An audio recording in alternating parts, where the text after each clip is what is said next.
आप सुन रहे हैं जगत गुरु तत्वदर्शी संत रामपाल जी महाराज द्वारा लिखित पुस्तक जीने की राह का पेज नंबर 150। निरंजन चरित्र, काल का जाल। परमेश्वर कबीर जी ने बताया है कि धर्मदास, मैं तेरे को धर्म यानी धर्मराय काल का जाल समझाता हूं।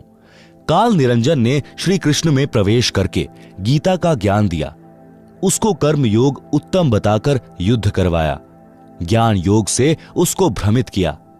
अर्जुन तो पहले ही नेक भाषा बोल रहा था, जो ज्ञान था।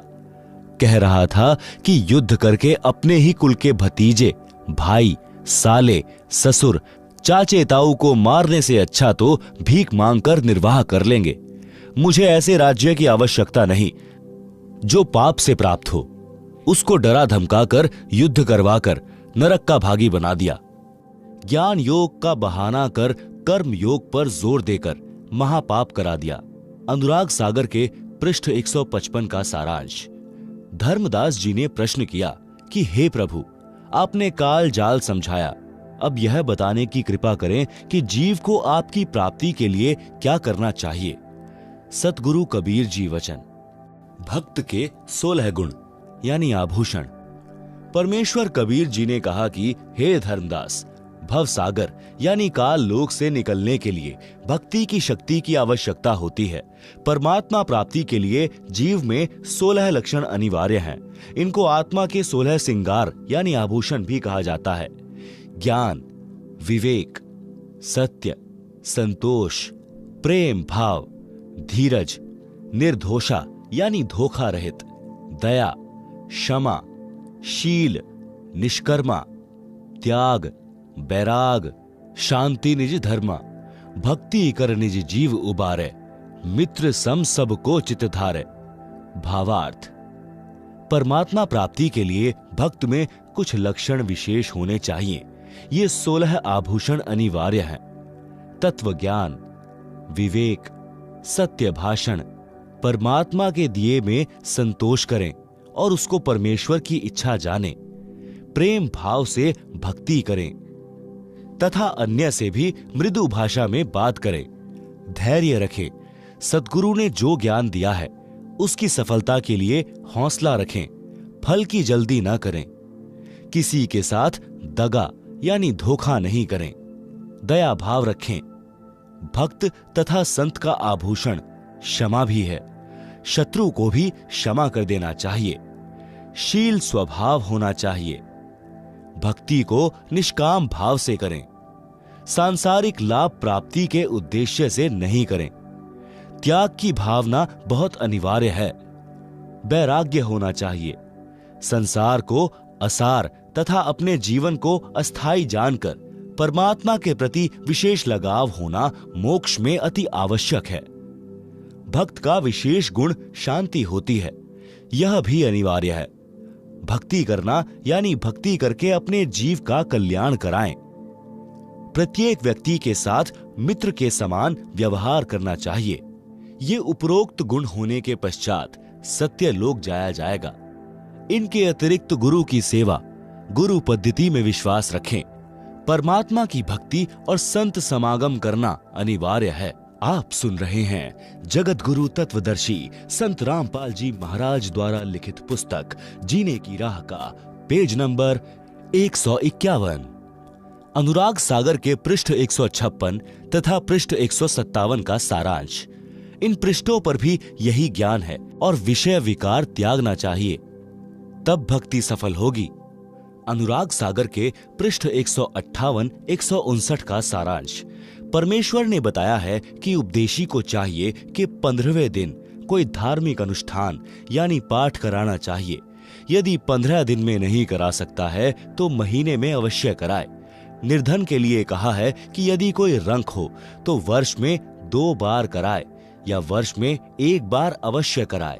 यदि वर्ष में नहीं कराएगा तो वह भक्त साकट यानी भक्ति भावहीन कहलावेगा। 1 वर्ष में भी पाठ करवाएं तो उसके जीव को मोक्ष में धोखा नहीं। कबीर नाम श्रद्धा से जपे यानी गर्व के साथ कबीर जी का नाम लें। शर्म नहीं करें कि यह भी कोई परमात्मा का नाम है। ऐसे कहने वालों से डरे नहीं, शर्मावे नहीं, और इसके साथ साथ तेरा यानी धर्मदास नाम भी आदर से कहें। भावार्थ है कि आदरणीय धर्मदास के साथ परमात्मा रहे, उनको सत्यलोक लेकर गए, अपना यथार्थ परिचय दिया। धर्मदास जी ने अपने आंखों देखा, कानों परमेश्वर से सुना, आध्यात्मिक ज्ञान, कबीर सागर, कबीर बानी, कबीर बीजक, कबीर शब्दावली को लिखकर मानव समाज पर महान उपकार किया है। इसलिए धर्मदास जी की महिमा भी करनी चाहिए। भक्त को चाहिए कि भक्ति साधना तथा मर्यादा का पालन अंतिम श्वास तक करे। जैसे शूरवीर युद्ध के मैदान में या तो मार देता है या स्वयं वीर गति को प्राप्त हो जाता है, वह पीछे कदम नहीं हटाता। संत तथा भक्त का रण क्षेत्र भक्ति मंत्र जाप तथा मर्यादा है। जो शिष्य गुरु से विमुख हो जाता है, नाम खंडित कर देता है, तो स्वाभाविक ही वह गुरु में कुछ दोष निकालेगा, जिस कारण से नरक में अग्नि कुंड में गिरेगा। यदि गुरु विमुख होकर भक्ति छोड़ देता है तो उसको भी बहुत हानि होती है। उदाहरण, जैसे इन्वर्टर को चार्जिंग पर लगा रखा है, वह चार्ज हो रहा है। यदि बीच में चार्जर निकाल लिया जाए तो वह इन्वर्टर जितना चार्ज हो गया था उतनी देर लाभ देगा, फिर अचानक सर्व सुविधाएं बंद हो जाएंगी। इसी प्रकार उस शिष्य की दशा जाने। गुरु शरण में रहकर मर्यादा में रहते हुए जितने दिन भक्ति की वह शक्ति आत्मा में जमा हो गई, उतनी आत्मा चार्ज हो गई। जिस दिन गुरु जी से विमुख हो गया, उसी दिन से भक्ति की शक्ति आनी बंद हो जाती है। यदि गुरु विमुख यानी गुरु से विरोध करके गुरु त्याग देना होकर भी उसी गुरु द्वारा बताई गई साधना मंत्र आदि करता है तो कोई लाभ नहीं होता। जैसे बिजली का कनेक्शन कट जाने के पश्चात पंखे, मोटर, बल्ब के स्विच यानी बटन दबाते रहो, न पंखा चलेगा न बल्ब जलेगा। यही दशा गुरु विमुख साधक की होगी, फिर नरक का भागी होगा। कबीर परमेश्वर जी ने कहा है कि मानुष जन्म पाकर खोवे, सतगुरु विमुखा युग युग रोवे। गुरु विमुख जीव कतहु न बचे, अग्नि कुंड में जरबर नाचे। कोटि जन्म विषधर को पावे, विष ज्वाला सही जन्म गमावे। बिष्टा माही क्रमी जन्म धरई, कोटि जन्म नरक ही परही। आप सुन रहे हैं जगत गुरु तत्वदर्शी संत रामपाल जी महाराज द्वारा लिखित पुस्तक जीने की राह का पेज नंबर 152। भावार्थ, गुरु को त्याग देने वाला जीव बिल्कुल नहीं बचेगा। नरक स्थान पर अग्नि के कुंडों में जल बल यानी उबल उबल कर कष्ट पाएगा। वहां अग्नि के कष्ट से नाचेगा यानी उछल उछल कर अग्नि में गिरेगा। फिर करोड़ों जन्म विषधर यानी सर्प की जूनी यानी शरीर को प्राप्त करेगा। सर्प के अपने अंदर के विष की गर्मी बहुत परेशान करती है। गर्मी के मौसम में सर्प उस विष की उष्णता से बचने के लिए, शीतलता प्राप्त करने के लिए चंदन वृक्ष के ऊपर लिपटे रहते हैं। फिर वही गुरु विमुख यानी गुरुद्रोही बिष्टा यानी टट्टी में कीड़े का जन्म प्राप्त करता है। इस प्रकार गुरु से दूर गया प्राणी महाकष्ट उठाता है। यदि गुरु नकली है तो उसको त्याग कर पूर्ण गुरु की शरण में चले जाने से कोई पाप नहीं लगता। कबीर गुरु दयाल तो पुरुष दयाल, जेही गुरु व्रत छुए नहीं काल। भावार्थ, हे धर्मदास, यदि गुरु शिष्य के प्रति दयाल है यानी गुरु के दिल में शिष्य की अच्छी छवि है, मर्यादा में रहता है, तो परमात्मा भी उस भक्त के ऊपर प्रसन्न है। अन्यथा उपरोक्त कष्ट शिष्य को भोगने पड़ेंगे। पृष्ठ 160 का सारांश। इस पृष्ठ पर कुछ गुरु महिमा है तथा कोयल की चाणक्य नीति का ज्ञान है। काल का जीव सद्गुरु ज्ञान नहीं मानता। कोयल काग का उदाहरण।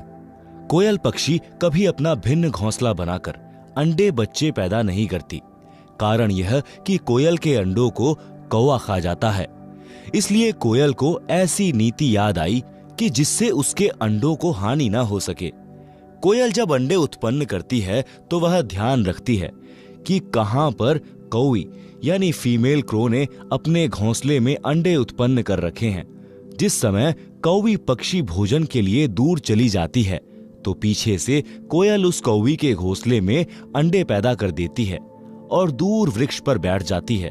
या आसपास रहेगी।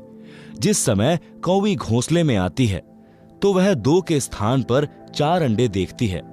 वह नहीं पहचान पाती कि तेरे अंडे कौन से हैं, अन्य के कौन से हैं, इसलिए वह चारों अंडों को पोषण करके बच्चे निकाल देती है।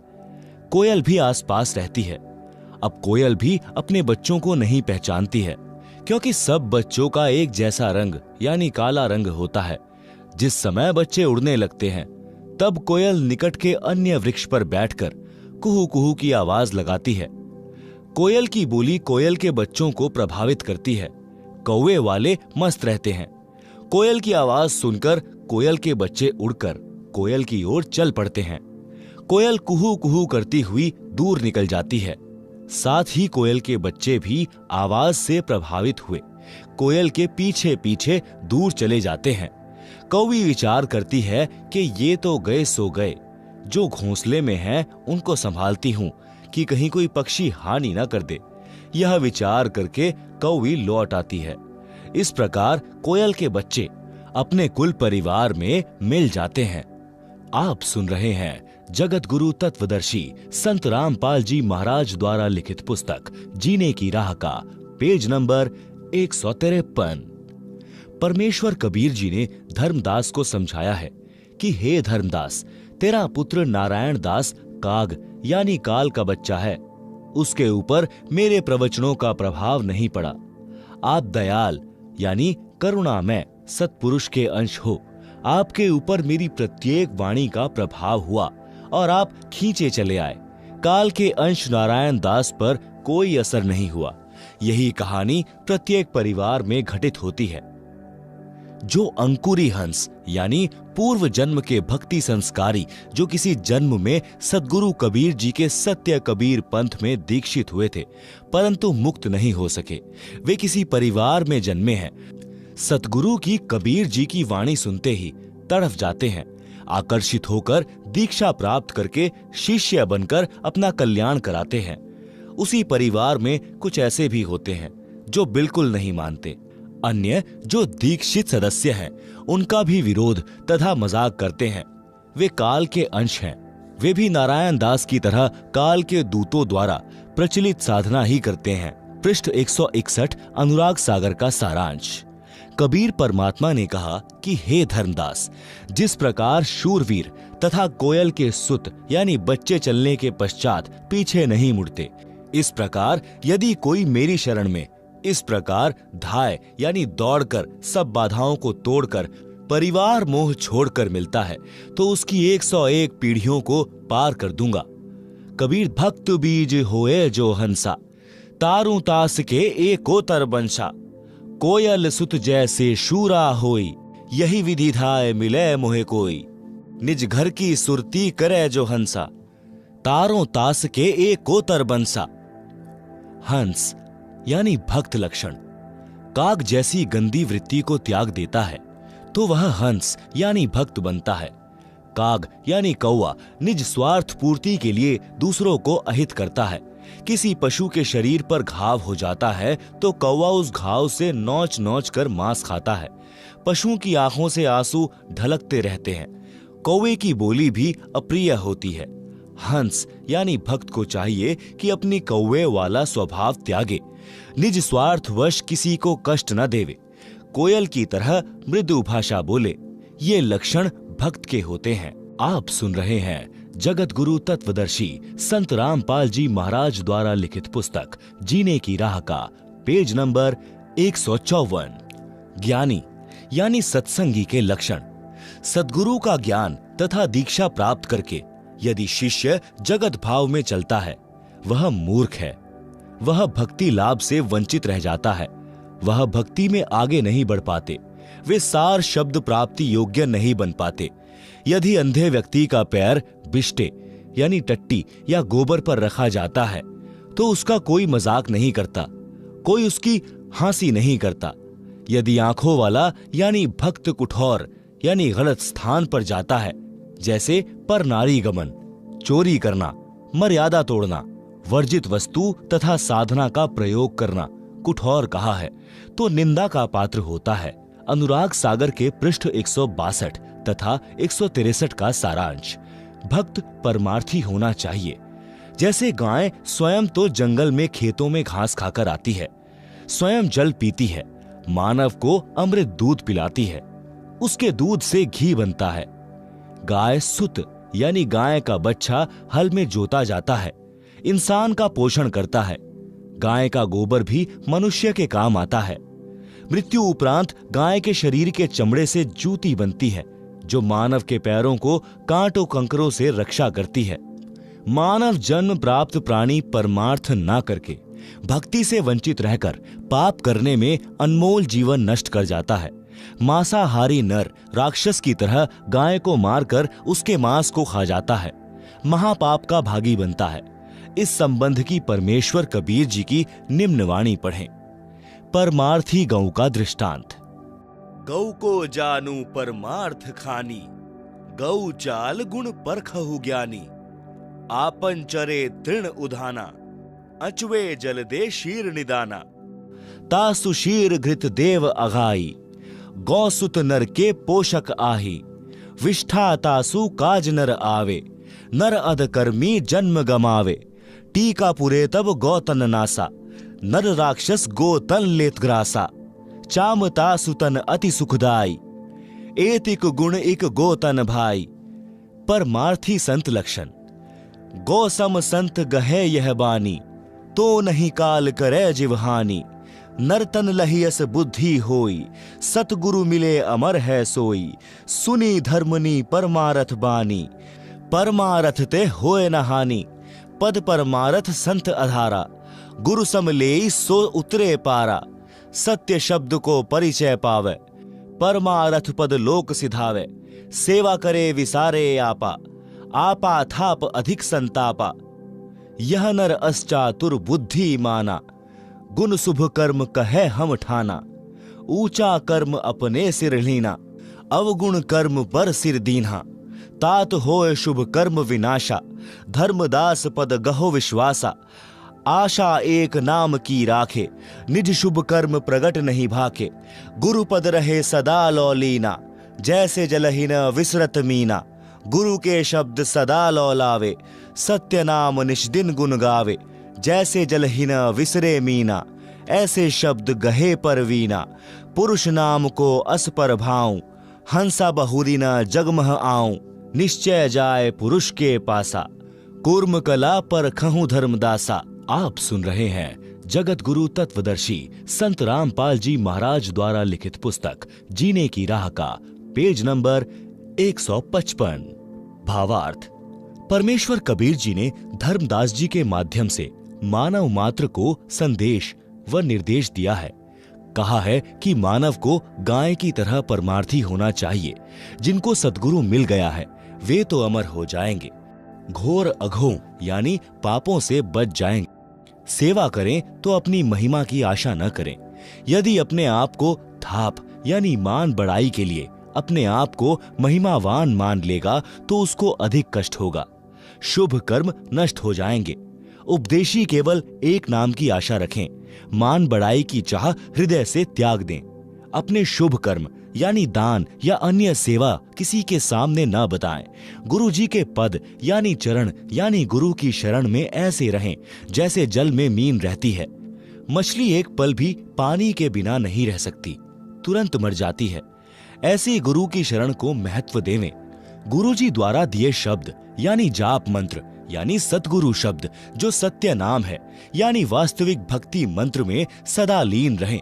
जो पुरुष यानी परमात्मा का भक्ति मंत्र है उसका ऐसा प्रभाव है, उसमें इतनी शक्ति है कि साधक पुनः संसार में जन्म मरण के चक्र में नहीं आता। वह वहां चला जाता है जो सनातन परम धाम, जहां परम शांति है, जहां जाने के पश्चात साधक कभी लौटकर संसार में नहीं आता। यही प्रमाण श्रीमद् भगवद गीता अध्याय 18 श्लोक 62 में है। गीता ज्ञान दाता ने कहा है कि हे अर्जुन, तू सर्व भाव से उस परमेश्वर की शरण में जा। उस परमेश्वर की कृपा से ही तू परम शांति को तथा सनातन परम धाम यानी शाश्वतम स्थानम को प्राप्त होगा। अध्याय 18 श्लोक 62। गीता अध्याय 15 श्लोक 4 में गीता ज्ञान दाता ने कहा है कि तत्व ज्ञान प्राप्ति के पश्चात परमेश्वर के उस परम पद की खोज करनी चाहिए जहां जाने के पश्चात साधक लौटकर कभी संसार में नहीं आता। जिस परमेश्वर ने संसार रूपी वृक्ष की रचना की है उसी की भक्ति करो। अध्याय 15 श्लोक 4। गीता ज्ञान दाता ने अपनी नाशवान अर्थात जन्म मरण की स्थिति गीता अध्याय 2 श्लोक 12, अध्याय 4 श्लोक 5-9 में तथा अध्याय 10 श्लोक 2 में स्पष्ट है कि हे अर्जुन, तेरे और मेरे बहुत जन्म हो चुके हैं, तू नहीं जानता, मैं जानता हूं। पाठक जनों, गीता से स्पष्ट हुआ कि गीता ज्ञान दाता यानी काल ब्रह्म है जो श्री कृष्ण जी के शरीर में प्रवेश करके बोल रहा था। नाशवान है, जन्म मरण के चक्र में है, तो उसके उपासक की भी यही स्थिति होती है। इसलिए गीता अध्याय 18 श्लोक 62 तथा अध्याय 15 श्लोक 4 में वर्णित लाभ प्राप्त नहीं हो सकता। दूसरी बात यह सिद्ध होती है कि गीता ज्ञान दाता से कोई अन्य समर्थ तथा सर्व लाभदायक परमेश्वर है जिसकी शरण में जाने के लिए गीता ज्ञान दाता यानी काल ब्रह्म ने कहा है। वह परमेश्वर कबीर बंदी छोड़ जी है। उन्होंने अपनी महिमा स्वयं ही कही है जो आप जी कबीर सागर में पढ़ रहे हैं। परमेश्वर ने अनुराग सागर पृष्ठ 13 पर कहा कि सत्य पुरुष द्वारा रची सृष्टि के विषय में बताई कथा का साक्षी किसको बनाऊं, क्योंकि सबकी उत्पत्ति बाद में हुई है, पहले अकेले सत्पुरुष थे। यहाँ पर विवेक करने की बात यह है कि कबीर जी को ज्ञान कहाँ से हुआ, जब सृष्टि रचना के समय कोई नहीं था। इससे स्वसिद्ध है कि ये स्वयं पूर्ण परमात्मा सृष्टि के सृजनहार हैं।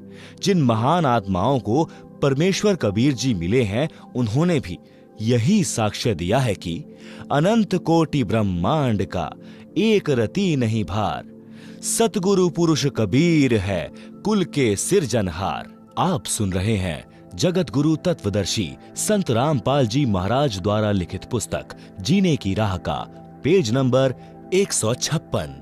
भावार्थ इस वाणी से ही स्पष्ट है।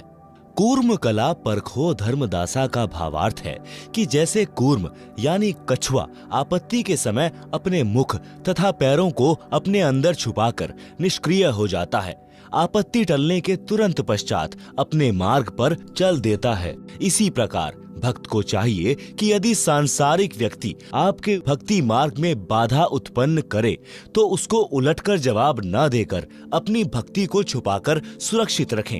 सामान्य स्थिति होते ही फिर उसी गति से साधना करें। इस प्रकार करने से निश्चय जाए पुरुष के पासा, वह साधक परमात्मा के पास अवश्य चला जाएगा। अनुराग सागर पृष्ठ 163 281 पर। सोरठा हंस तहां सुख बिल सही, आनंद धाम अमोल, पुरुष तनु छवि निरखहीं, हंस करें किलोल। भावार्थ उपरोक्त ज्ञान के आधार से साधना करके साधक अमर धाम में चला जाता है, वहां पर आनंद भोगता है। वह सतलोक बेशकीमती है, वहां पर सतपुरुष के शरीर की शोभा देखकर आनंद मनाते हैं। दीक्षा लेकर नाम का स्मरण करना अनिवार्य है। अध्याय बीर सिंह बोध पृष्ठ 123 पर। राजा बीर सिंह की एक छोटी रानी सुंदर देई थी। उसने भी परमेश्वर कबीर जी से दीक्षा ले रखी थी। उसने सत्संग बहुत सुने थे, विश्वास कम था, नाम की कमाई यानी साधना नहीं करती थी। जब रानी का अंतिम समय आया तो यम के दूत राजभवन में प्रवेश कर गए। फिर यम दूत रानी के शरीर में प्रवेश कर गए और अंतिम श्वास का इंतजार करने लगे। उसी समय रानी सुंदर देई के शरीर में बेचैनी हो गई। यमदूत दिखाई देने लगे। राजा ने रानी से पूछा कि क्या बात है। रानी ने कहा कि मुझे राजपाट, महल, आभूषण कुछ भी अच्छा नहीं लग रहा है। रानी ने कहा कि साधु भक्तों को बुलाकर परमात्मा की चर्चा कराओ। साधु तथा भक्त आकर परमात्मा की चर्चा तथा भक्ति करने लगे। उससे कोई लाभ नहीं हुआ।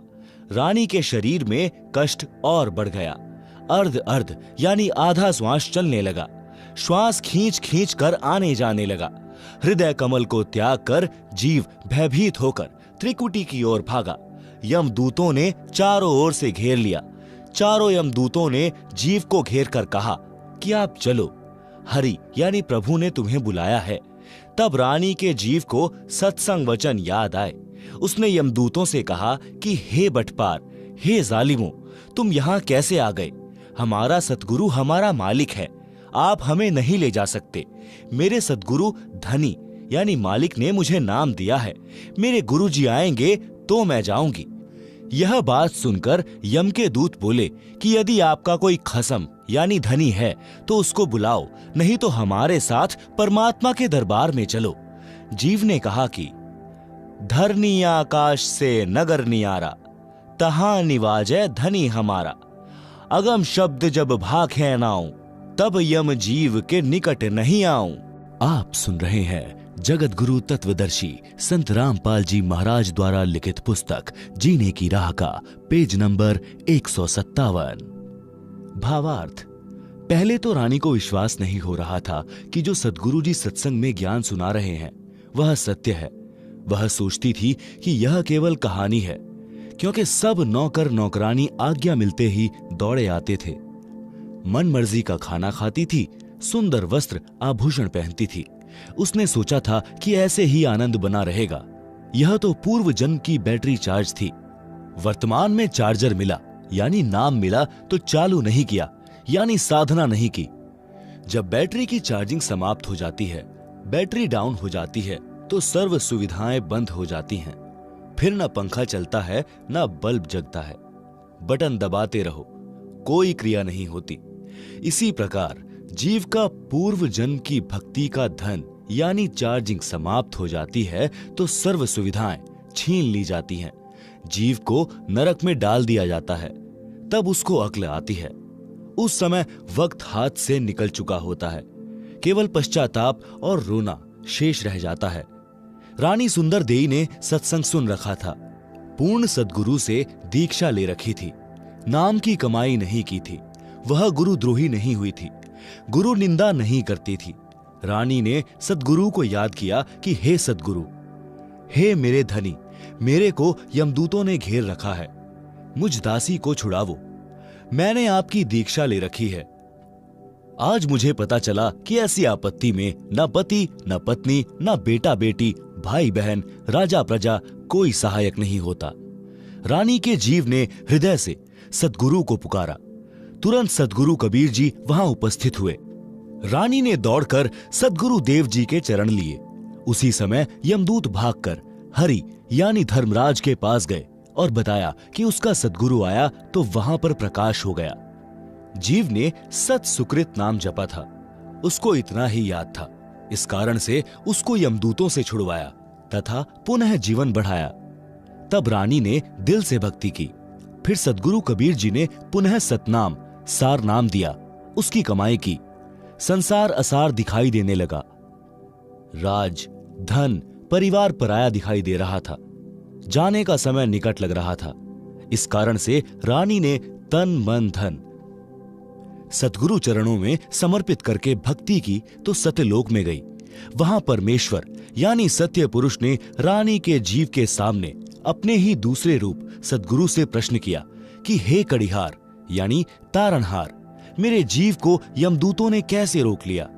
सद्गुरु रूप में कबीर जी ने कहा कि हे परमेश्वर, इसने दीक्षा लेकर भक्ति नहीं की, इस कारण से इसको यमदूतों ने घेर लिया था। मैंने छुड़वाया। परमेश्वर कबीर जी ने जीव से कहा कि आपने भक्ति क्यों नहीं की? सत्यलोक में कैसे आ गई? आप सुन रहे हैं जगत गुरु तत्वदर्शी संत रामपाल जी महाराज द्वारा लिखित पुस्तक जीने की राह का पेज नंबर 158। प्रमाण कबीर सागर अध्याय मोहम्मद बोध पृष्ठ 20, 21 तथा 22 पर दशमुकामी रेखता। आपका ज्ञान सत्य लगा, आपको पुकारा, आपने मेरी रक्षा की, फिर मेरे को वापस जीवन दिया गया। तब मैंने दिलो जान से आपकी भक्ति की। पूर्ण दीक्षा प्राप्त करके आपकी ही कृपा से, गुरु जी के सहयोग से मैं यहाँ आपके चरणों में पहुंच पाई हूँ। सत्यलोक में जाकर भक्त अन्य भक्तों के पास भेज दिया जाता है। सुंदर अमर शरीर मिलता है, बहुत बड़ा आवास महल मिलता है, विमान आंगन में खड़ा है, सिद्धियां आदेश का इंतजार करती हैं। तुरंत विद्युत की तरह सक्रिय होती हैं। जैसे बिजली का बटन यानी स्विच दबाते ही बिजली से चलने वाला यंत्र तुरंत कार्य करने लगता है, ऐसे वहां पर वचन का बटन यानी स्विच है। जो वस्तु चाहिए बोलिए, वस्तु पदार्थ आपके पास उपस्थित होगा। जैसे भोजन खाने की इच्छा होते ही आपके भोजन स्थल पर गतिविधि प्रारंभ हो जाएगी। थाली गिलास रखे जाएंगे। कुछ देर में खाने की इच्छा बनी तो सिद्धि से उठकर रसोई में रखे जाएंगे। मिनट पश्चात इच्छा हुई तो भी उसी समय व्यवस्था हो जाएगी। घूमने की इच्छा हुई तो विमान में गतिविधि महसूस होगी। विमान के निकट जाते ही द्वार खुल जाएगा, विमान स्टार्ट हो जाएगा। जहां जिस द्वीप में जाने की इच्छा होगी, विचार करने पर विमान उसी ओर उड़ चलेगा। इच्छा करते ही ताजे ताजे फल वृक्षों से तोड़कर लाकर आपके समक्ष रख दिए जाएंगे। सत्यलोक की नकल यह काल लोक है। इसी तरह स्त्री पुरुष परिवार हैं। सत्यलोक में दो तरह से संतानों की उत्पत्ति होती है, शब्द से तथा मैथुन से। वह हंस पर निर्भर करता है। वचन से संतानोत्पत्ति वाला क्षेत्र सत्पुरुष के सिंहासन के चारों ओर है। नर नारी से परिवार वाला क्षेत्र उसके बाद में है। वचन से संतान उत्पन्न करने वाले केवल नर ही उत्पन्न करते हैं। सत्यलोक में वृद्धावस्था नहीं है। नर नारी वाले क्षेत्र में लड़के तथा लड़कियां दोनों उत्पन्न करते हैं, विवाह करते हैं। केवल वचन से जो बच्चे उत्पन्न होते हैं वे काल लोक से मुक्त होकर गए जीव जन्म लेते हैं, फिर कभी नहीं मरते न वृद्ध होते। जो सत्यलोक में मुक्त होकर जाते हैं उनको सर्वप्रथम सत्य पुरुष जी के दर्शन कराए जाते हैं। उस समय उसका ही वही स्वरूप रहता है जैसा पृथ्वी से आता है, परंतु वृद्ध नीचे से गया तो वहां सत्पुरुष के सामने उसी अवस्था व स्वरूप में जाता है। उसका प्रकाश 16 सूर्यों के प्रकाश जितना हो जाता है। उसके पश्चात उसको उस स्थान पर भेजा जाता है जो सबसे भिन्न है। वहां जाते ही उसका स्वरूप तो वैसा ही रहता है, लेकिन उसके शरीर का प्रकाश 16 सूर्यों जैसा हो जाता है। परंतु यदि वृद्ध नीचे से गया है तो युवा अवस्था हो जाती है।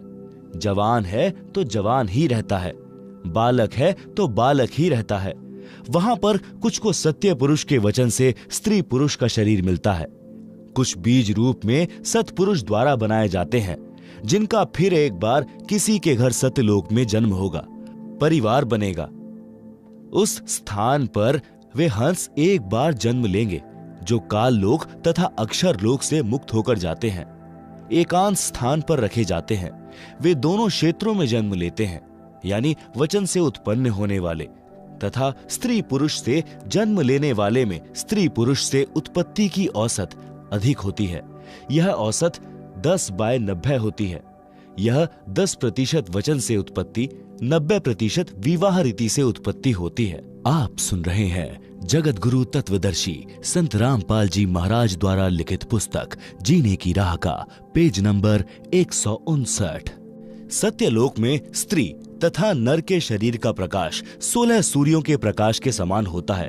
मीनी सतलोक मानसरोवर पहले है। वहां दोनों के शरीर का प्रकाश 4 सूर्यों के समान होता है। फिर आगे जाते हैं। जब पर ब्रह्म के लोक में बने अष्ट कमल के पास पहुंचते हैं तो हंस तथा हंसनी यानी नर नारी के शरीर का प्रकाश 12 सूर्यों के प्रकाश के समान हो जाता है। फिर सत्यलोक में बनी भंवर गुफा में प्रत्येक के शरीर का प्रकाश 16 सूर्यों के समान हो जाता है। प्रमाण कबीर सागर अध्याय मोहम्मद बोध पृष्ठ 20, 21 तथा 22 पर दशमुकामी रेखता। पृष्ठ 21 से कुछ अंश लिखता हूं। भया आनंद फंद सब छोड़िया, पहुंचा जहां सत्य लोक मेरा। हंसनी यानी नारी रूप पुण्यात्माएं, हंस यानी नर रूप पुण्यात्माएं। हंसनी हंस सब गाए बजाए के, साजी के कलश मोहे लेन आए। युगन युगन के बिछुड़े मिले तुम, आए के प्रेम करी अंग से अंग लाए। पुरुष दर्श जब दीन्हा हंस को, तपत बहु जन्म की तब नशाए। पलिट कर रूप जब एक सा कीन्हा, मानो तब भानु षोडश यानी 16 उगाए। पहूप के दीप पयूष यानी अमृत भोजन करे, शब्द की देह सब हंस पाए। पुष्प का सहरा हंस और हंसनी, सच्चिदानंद सिर छत्र छाए। दीपें बहु दामिनी दमक बहु भांति की, जहां घन शब्द को घमोड़ लाए। लगे जहां बरसने घन घोर के उठत, तहां शब्द धुनि अति सोहाय। सुन सोहै हंस हंसनी युथ, यानी जोड़े झुंड, है एक ही नूर एक रंग रागे। करत विहार यानी सैर, मन भावनी मुक्ति में, कर्म और भ्रम सब दूर भागे। रंक और भूप यानी राजा, कोई परख आवे नहीं, करत कोलाहल बहुत पागे। काम और क्रोध मद लोभ अभिमान सब, छाड़ी पाखंड सत शब्द लागे। पुरुष के बदन यानी शरीर, कौन महिमा कहूं जगत में, उपमा कछु नाही पाई। चंद और सूर यानी सूर्य गण ज्योति लागे नहीं, एक ही नख यानी नाखून प्रकाश भाई। परवाना जिन नाद वंश का पाया, पहुंचिया पुरुष के लोक जाई। कह कबीर यही भांति सो पाई हो, सत्य पुरुष की राह सो प्रगट गाई। आप सुन रहे हैं जगत गुरु तत्वदर्शी संत रामपाल जी महाराज द्वारा लिखित पुस्तक जीने की राह का पेज नंबर 160। भावार्थ। इस अमृतवाणी में स्पष्ट है कि परमेश्वर कबीर जी सद्गुरु रूप में पृथ्वी से धर्मदास जी को लेकर सतलोक को चले तो रास्ते में 9 स्थान आए, जैसे नासूत, मलकूत, यह फारसी में शब्द है। इन 7 आसमानों के पार अचिंत विष्णु लोक आदि के पार जब सतलोक में पहुंचा तो धर्मदास जी कह रहे हैं कि मेरे को सत्कार के साथ लेने को सत्यलोक के हंस यानी नर, हंसनी यानी नारी, गाते नाचते ढोल आदि साज बाज बजाते हुए स्त्रियां सिर के ऊपर कलश रखकर लेने आए। उनके शरीर का प्रकाश 16 सूर्यों के समान था।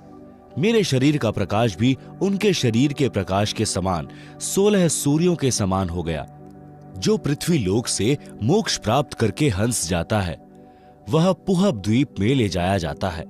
वहां सर्व सुख है, वह सत्यलोक का हिस्सा है। परंतु सर्वप्रथम नीचे से गए मोक्ष प्राप्ति जीव को पोहब द्वीप में रखा जाता है। यहाँ का दृश्य बताया जा रहा है। यहाँ से इसका जन्म अन्य स्थानों में परिवार में होता है। इसके पश्चात उस स्थान का वर्णन है जहाँ नर नारी से उत्पत्ति होकर परिवार बनता है, जहाँ पर नर नारी के जोड़ों के समूह सुख से बैठे बातें करते हैं, बादल गरजते हैं, फव्वार पड़ती है। यह भिन्न स्थान है जहां सतलोक निवासी पिकनिक के लिए जाते हैं। कुछ स्थान ऐसे हैं जहां न बादल दिखाई देता है, वर्षा हो रही होती है। दीक्षा के पश्चात साधक को क्या करना चाहिए, उसकी जानकारी पवित्र कबीर सागर के अध्याय धर्म बोध में भी है। कृपा पढ़े अध्याय धर्म बोध का सारांश। कबीर सागर में 33वां अध्याय धर्म बोध पृष्ठ 177 1521 पर है। इस अध्याय में परमेश्वर कबीर जी ने धर्म करने का विशेष ज्ञान बताया है। यह भी स्पष्ट किया है कि कबीर परमेश्वर के सच्चे पंथ में दिन में 3 बार संध्या की जाती है। संध्या का अर्थ है 2 वक्त का मिलन। एक संध्या सुबह उससे दिन और रात्रि का मिलन होता है। रात्रि विदा होती है, दिन का शुभारंभ होता है। दूसरी संध्या दिन के 12 बजे होती है। उस समय चढ़ते दिन का दोपहर पूरा होता है, ढलते दिन की शुरुआत होती है। यह मध्य दिन की संध्या है। तीसरी संध्या शाम के समय होती है। उस समय दिन और रात्रि का मिलन होता है। वैसे आम जन शाम को संध्या करते हैं। संध्या का अर्थ परमात्मा की स्तुति करना भी होता है।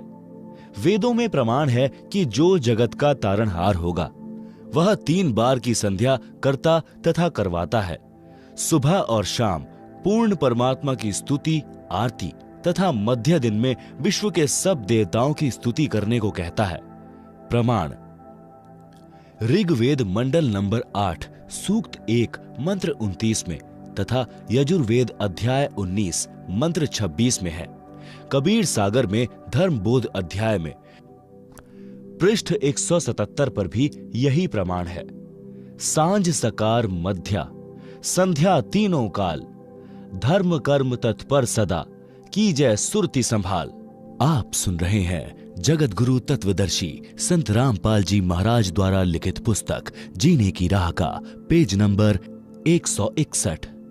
भावार्थ, भक्तजनों को चाहिए कि तीनों काल यानी समय की संध्या करें। सांझ यानी शाम को सकार यानी सुबह तथा मध्याह्न यानी दोपहर यानी दिन के मध्य में संध्या करते समय सुरती यानी ध्यान आरती में बोली गई वाणी में रहें और धर्म के कार्य में सदा तैयार रहें, आलस नहीं करें। धर्म बोध पृष्ठ 178 1522 पर। कबीर कोटिन कंटक घेरी, ज्यों नित्य क्रिया निज कीन्ह, सुमिरन भजन एकांत में, मन चंचल गहलीन। भावार्थ, भक्त के ऊपर चाहे करोड़ों कष्ट पड़े, परंतु अपनी नित्य की क्रिया यानी तीनों समय की संध्या अवश्य करनी चाहिए तथा चंचल मन को रोककर एकांत में परमात्मा की दीक्षा वाले नाम का जाप करें। कबीर भक्तों अरु गुरु की सेवा कर श्रद्धा प्रेम सहित, परम प्रभु यानी सत्य पुरुष ध्या वही, करी अतिशय मन प्रीत। भावार्थ, अपने गुरुदेव तथा सत्संग में या घर पर आए भक्तों की सदा आदर के साथ सेवा करें। श्रद्धा तथा प्रेम से सेवा करनी चाहिए। परम प्रभु यानी परम अक्षर पुरुष की भक्ति अत्यधिक प्रेम से करें। भक्त जति तथा सती होनी चाहिए। जति के लक्षण, पुरुष यति सो जानिए, निज त्रिया तक विचार, माता बहन पुत्री सकल और जग की नार। भावार्थ, यति पुरुष उसको कहते हैं जो अपनी स्त्री के अतिरिक्त अन्य स्त्री में पति पत्नी वाला भाव न रखे, पर स्त्री को आयु अनुसार माता, बहन या बेटी के भाव से जाने। सती स्त्री के लक्षण, स्त्री सो जो पतिव्रत धर्म धरे, निज पति सेवत जोए, अन्य पुरुष सब जगत में पिता भ्रात सुत होए, अपने पति की आज्ञा में रहे, निज तन मन से लाग, पिया विपरीत ना कछु करे, तात्रिया को बड़ भाग। भावार्थ, सती स्त्री उसको कहते हैं जो अपने पति से लगाव रखे, अपने पति के अतिरिक्त संसार के अन्य पुरुषों को आयु अनुसार पिता, भाई तथा पुत्र के भाव से देखे यानी बरते, अपने पति की आज्ञा में रहे, मन तन से सेवा करे, कोई कार्य पति के विपरीत ना करे। आप सुन रहे हैं जगत गुरु तत्वदर्शी संत रामपाल जी महाराज द्वारा लिखित पुस्तक जीने की राह का पेज नंबर 162। दान करना कितना अनिवार्य है। कबीर साहब कहते हैं, मनोकामना बिहाय के हर्ष सहित करे दान, ताका तन मन निर्मल होए पाप की हान। यज्ञ दान बिन गुरु के निष्दिन माला फेर, निष्फल वह करनी सकल सतगुरु भाख्या टेर। प्रथम गुरु से पूछिए कीजय काज बहोर, सो सुखदायक होत है मिटे जीव का खोर। भावार्थ, कबीर परमेश्वर जी ने बताया है कि बिना किसी मनोकामना के जो दान किया जाता है वह दान दोनों फल देता है। वर्तमान जीवन में कार्य की सिद्धि भी होगी तथा भविष्य के लिए पुण्य जमा होगा, और जो मनोकामना पूर्ति के लिए किया जाता है वह कार्य सिद्धि के पश्चात समाप्त हो जाता है। बिना मनोकामना पूर्ति के लिए किया गया दान आत्मा को निर्मल करता है, पाप नाश करता है। पहले गुरु धारण करो, फिर गुरुदेव जी के निर्देश अनुसार दान करना चाहिए। बिना गुरु के कितना ही दान करो और कितना ही नाम स्मरण की माला फेरो, सब व्यर्थ प्रयत्न है। यह सद्गुरु पुकार पुकार कर कहता है। प्रथम गुरु की आज्ञा लें, तब अपना नया कार्य करना चाहिए। वह कार्य सुखदायक होता है तथा मन की सब चिंता मिटा देता है। कबीर साहब कहते हैं, अभ्यागत आगम निरखी, आदर मान समेत, भोजन छाजन बित यथा, सदा काल जो देत। भावार्थ, आपके घर पर कोई अतिथि आ जाए तो आदर के साथ भोजन तथा बिछावना अपनी वित्तीय स्थिति के अनुसार सदा देना चाहिए। सोई मलेच्छ समझानिए, गृही जो दान विहीन, यही कारण नित दान करें जो नर चतुर प्रवीण। भावार्थ, जो गृहस्थी व्यक्ति दान नहीं करता वह तो म्लेच्छ यानी दुष्ट व्यक्ति के समान है। इसलिए हे बुद्धिमान, नित यानी सदा दान करो। पात्र कुपात्र विचार के तब दीजै ताहि दान, देता लेता सुख लह अंत होए नहीं हान। भावार्थ, दान कुपात्र को नहीं देना चाहिए, सुपात्र को दान हर्ष पूर्वक देना चाहिए। सुपात्र गुरुदेव बताया है। फिर कोई भूखा है, उसको भोजन देना चाहिए। रोगी का उपचार अपने वित्त सामने धन देकर करना। बाढ़ पीड़ितों, भूकंप पीड़ितों को समूह बनाकर भोजन, कपड़े अपने हाथों देना सुपात्र को दिया दान कहा है। इसमें कोई हानि नहीं होती। धर्म बोध पृष्ठ 179 का सारांश। कबीर साहब कहते हैं, फल कारण सेवा करें, निष्दिन याचै राम। कह कबीर सेवा नहीं, जो चाहे चौगुने दाम। भावार्थ, जो किसी कार्य की सिद्धि के लिए सेवा यानी पूजा करता है, दिन रात परमात्मा से मांगता रहता है। परमेश्वर कबीर जी ने कहा है कि वह सेवा सेवा नहीं, जो 4 गुना धन सेवा के बदले इच्छा करता है। आप सुन रहे हैं जगत गुरु तत्वदर्शी संत रामपाल जी महाराज द्वारा लिखित पुस्तक जीने की राह का पेज नंबर 163। कबीर साहब कहते हैं, सज्जन सगे कुटुंब हितु जो कोई द्वारे आओ, कबहु निरादर न कीजिए राखे सबका भाव। भावार्थ, भद्र पुरुषों, सगे यानी रिश्तेदारों, कुटुंब यानी परिवारजनों तथा हितु यानी आपके हितैषियों का आपके द्वार पर आना हो तो कभी अनादर नहीं करना चाहिए, सबका भाव रखना चाहिए। कबीर साहब कहते हैं, कोड़ी कोड़ी जोड़कर कीने लाख करोड़, पैसा एक न संग चले केते दाम बटोर। भावार्थ, दान धन पर पैसा खर्च किया नहीं, लाखों करोड़ों रुपए जमा कर लिए, संसार छोड़कर जाते समय एक पैसा भी साथ नहीं चलेगा, चाहे कितना ही धन संग्रह कर लो। जो धन हरि के हेत धर्म राह नहीं लगात, सो धन चोर लबार गह धर छाती पर लात। भावार्थ, जो धन परमात्मा के निमित्त खर्च नहीं होता, कभी धर्म कर्म में नहीं लगता, उसके धन को डाकू, चोर, लुटेरे छाती ऊपर लात धरकर यानी डरा धमकाकर छीन ले जाते हैं। सत का सौदा जो करे, दंभ छल छिद्र त्यागे, अपने भाग का धन लहे पर धन विष सम लागे।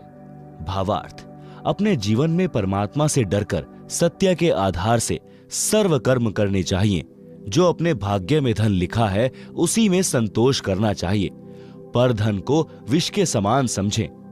भूखा जहीं घर ते फिरे, ताको लागे पाप, भूखो भोजन जो देत हैं, कटे कोटि संताप। भावार्थ, जिस घर से कोई भूखा लौट जाता है उसको पाप लगता है। भूखों को भोजन देने वालों के करोड़ों विघ्न टल जाते हैं। प्रथम संत को जिमाइए, पीछे भोजन भोग, ऐसे पाप को टालिए, कटे नित्य का रोग। भावार्थ, यदि आपके घर पर कोई संत यानी भक्त आ जाए तो पहले उसको भोजन कराना चाहिए, पीछे आप भोजन खाना चाहिए।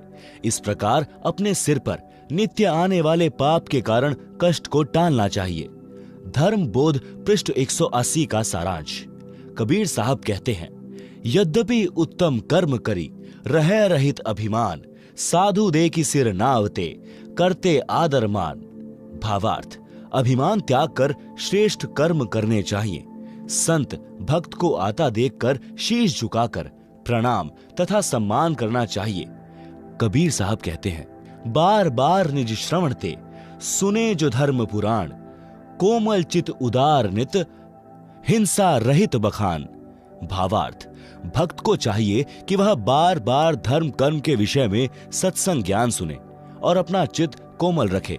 अहिंसा परम धर्म है, ऐसे अहिंसा संबंधी प्रवचन सुनने चाहिए। आप सुन रहे हैं जगत गुरु तत्वदर्शी संत रामपाल जी महाराज द्वारा लिखित पुस्तक जीने की राह का पेज नंबर 164। कबीर साहब कहते हैं, न्याय धर्म युक्त कर्म सब करें, न करना कभू अन्याय, जो अन्यायी पुरुष हैं बंधे यमपुर जाएं। भावार्थ, सदा न्याय युक्त कर्म करने चाहिए, कभी भी अन्याय नहीं करना चाहिए। जो अन्याय करते हैं वे यमराज के लोक में नरक में जाते हैं। धर्म बोध पृष्ठ 181 का सारांश। कबीर साहब कहते हैं, गृह कारण में पाप बहु, नित लागे सुन लोए, ताहिते दान अवश्य है, दूर ताहिते होए। चक्की चौके चूल्ह में, झाड़ू अरु जलपान, गृही आश्रमी को नित्य यह, पाप पांचे विधि जान। भावार्थ, गृहस्थी को चक्की से आटा पीसने में, खाना बनाने में, चूल्हे में अग्नि जलाई जाती है। चौका अर्थात स्थान लीपने में तथा झाड़ू लगाने तथा खाने तथा पीने में 5 प्रकार से पाप लगते हैं। हे संसारी लोगों, सुनो, इन कारणों से आपको नित्य पाप लगते हैं, इसलिए दान करना आवश्यक है। ये पाप दान करने से ही नाश होंगे। कबीर साहब कहते हैं, कछु कटे सत्संगते, कछु नाम के जाप, कुछ संत के दर्शते, कछु दान प्रताप। भावार्थ, भक्त के पाप कई धार्मिक क्रियाओं से समाप्त होते हैं। कुछ सत्संग वचन सुनने से, ज्ञान यज्ञ के कारण, कुछ नाम के जाप से, कुछ संत के दर्शन करने से तथा कुछ दान के प्रभाव से समाप्त होते हैं। जैसे वस्त्र पहनते हैं, मिट्टी धूल लगने से मैले होते हैं, उनको पानी साबुन से धोया जाता है। इसी प्रकार नित्य कार्य में पाप लगना स्वाभाविक है। इसी प्रकार वस्त्र की तरह सत्संग वचन, नाम स्मरण, दान व संत दर्शन रूपी साबुन पानी से नित्य धोने से आत्मा निर्मल रहती है, भक्ति में मन लगा रहता है।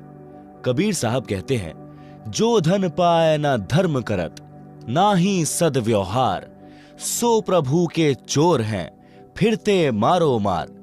भावार्थ, जो धन परमात्मा ने मानव को दिया है, उसमें से जो दान नहीं करते और ना अच्छा आचरण करते हैं, वे परमात्मा के चोर हैं, जो माया जोड़ने की धुन में मारे मारे फिरते हैं। संत गरीबदास जी ने भी कहा है कि जिन हर की चोरी करी और गए राम गुण भूल, ते विधना बागुल किए रहे ऊर्ध्व मुख झूल। यही प्रमाण गीता अध्याय 3 श्लोक 10 से 13 में कहा है कि जो धर्म कर्म नहीं करते, जो परमात्मा द्वारा दिए धन से दान आदि धर्म कार्य नहीं करते, वे तो चोर हैं। वे तो अपना शरीर पोषण के लिए ही अन्न पकाते हैं, धर्म में नहीं लगाते, वे तो पाप ही खाते हैं। आप सुन रहे हैं जगत गुरु तत्वदर्शी संत रामपाल जी महाराज द्वारा लिखित पुस्तक जीने की राह का पेज नंबर 165। बच्चों को शिक्षा अवश्य दिलानी चाहिए। कबीर साहब कहते हैं, मात पिता सो शत्रु हैं, बाल पढ़ावे नाही, हंसन में बगुला यथा, तथा अनपढ़ सो पंडित माही। भावार्थ, जो माता पिता अपने बच्चों को पढ़ाते नहीं, वे अपने बच्चों के शत्रु हैं। अशिक्षित व्यक्ति शिक्षित व्यक्तियों में ऐसा होता है जैसे हंस पक्षियों में बगुला। यहां पढ़ाने का तात्पर्य धार्मिक ज्ञान कराने से है, सत्संग आदि सुनने से है। यदि किसी व्यक्ति को आध्यात्मिक ज्ञान नहीं है तो वह शुभ अशुभ कर्मों को नहीं जान पाता, जिस कारण से वह पाप करता रहता है। जो सत्संग सुनते हैं उनको संपूर्ण कर्मों का तथा अध्यात्म का ज्ञान हो जाता है। वह कभी पाप नहीं करता। वह हंस पक्षी जैसा है जो सरोवर से केवल मोती खाता है, जीव जंतु मछली आदि आदि नहीं खाता। इसके विपरीत अध्यात्म ज्ञानहीन व्यक्ति बुगले पक्षी जैसे स्वभाव का होता है। बुगला पक्षी मछली कीड़े मकोड़े आदि आदि जल के जंतु खाता है। शरीर से दोनों हंस पक्षी तथा बगुला पक्षी एक जैसे आकार तथा सफेद रंग के होते हैं। उनको देखकर नहीं पहचाना जा सकता, उनके कर्मों से पता चलता है। इसी प्रकार तत्व ज्ञान युक्त व्यक्ति शुभ कर्मों से तथा तत्व ज्ञानहीन व्यक्ति अशुभ कर्मों से पहचाना जाता है। कबीर साहब कहते हैं, पहले अपने धर्म को भली भांति सिखलाए, अन्य धर्म की सीख सुनी भटकी बाल बुद्धि जाए।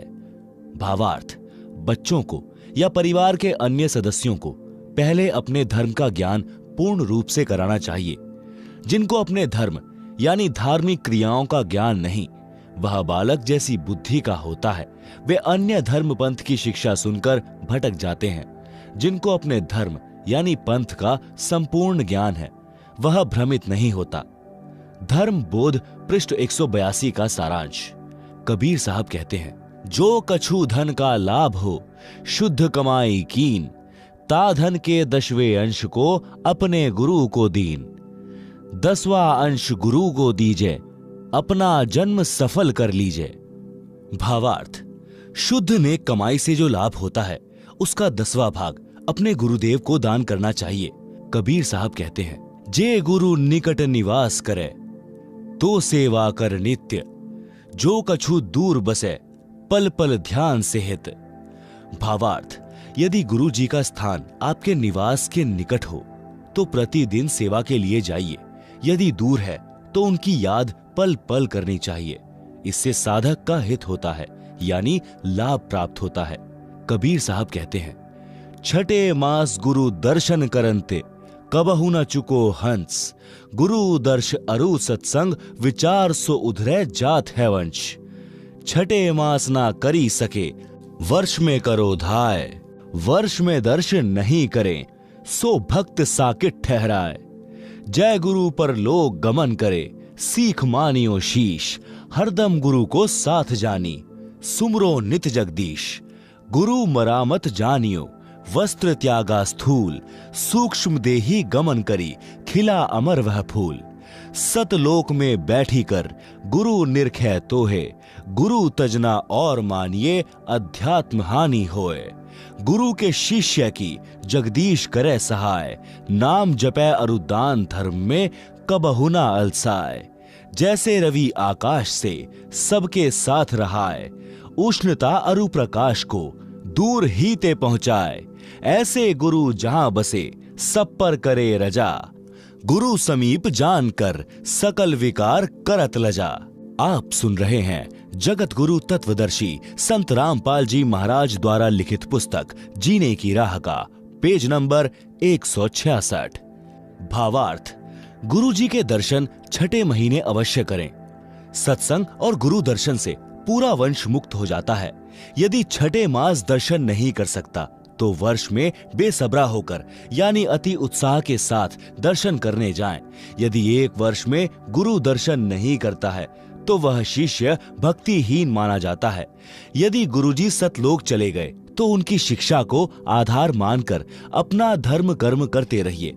अपने गुरुदेव को पल पल अपने साथ समझकर परमेश्वर का भजन करो।